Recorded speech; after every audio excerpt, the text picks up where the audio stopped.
নমস্কাৰ আপোনালোকে চাই আছে হেডলাইন আসাম ষ্টুডিঅ'ত মই তৃষ্ণা বাইহাটাত দুষ্প্ৰাপ্য বনৰো উদ্ধাৰ আজি ৰাতিপুৱা প্ৰায় 5 মান বজাত স্থানীয় দুগৰাকী মহিলাই প্ৰত্যক্ষ কৰে এই দুষ্প্ৰাপ্য প্ৰজাতিৰ প্ৰাণীটো অসমীয়া বাইহাটাত দুষ্প্ৰাপ্য বনৰো উদ্ধাৰ আজি ৰাতিপুৱা প্ৰায় 5 মান বজাত স্থানীয়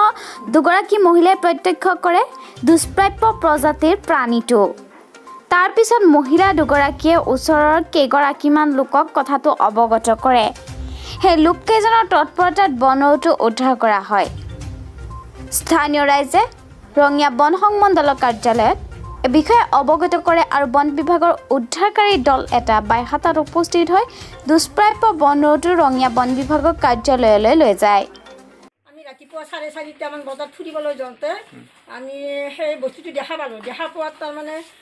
কি বস্তু আমি চাবলৈ ওচৰ চাপি গ'লোঁ তাৰপিছত আমি চিনি পোৱা নাই বস্তুটো নাপোৱাত আমাৰ শাহু মাক মাতি নিলোঁ মাক দেখুৱাই দিলোঁ এইটো কি বস্তু মাই চাকচোন মাৰি ধৰিব নোৱাৰিলে তাৰপিছত ওচৰৰে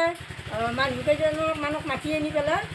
কি বস্তু তাৰমানে চাব দিলোঁ চাব দিওঁতে এইটো বস্তু আমি কোনোদিনে দেখাই নাই আমি ধৰিব পৰা নাই তাৰপিছত আৰু মই আমাৰ বাবুটোৰ আপোনাৰ এটা পলৌ নি পিনে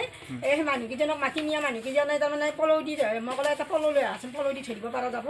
আৰু পলৌটো আমাৰ বাবুটোৰ আপোনাৰ নিয়ালোঁ নি পেলাই আমি 4জনমান মানুহ লগ লাগি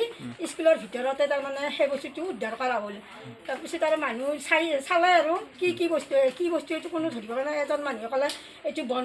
বনৰৌ বুলি ক'লে তাৰপিছত মই এইটো ৰাখি থৈ দিয়া বন বিভাগত জনাই দিলে লৈ যাব সেনেকৈ ক'লে আৰু তাৰপিছত আৰু এনেকৈ সাংবাদিকক জনালে ক'ৰবাত জনাই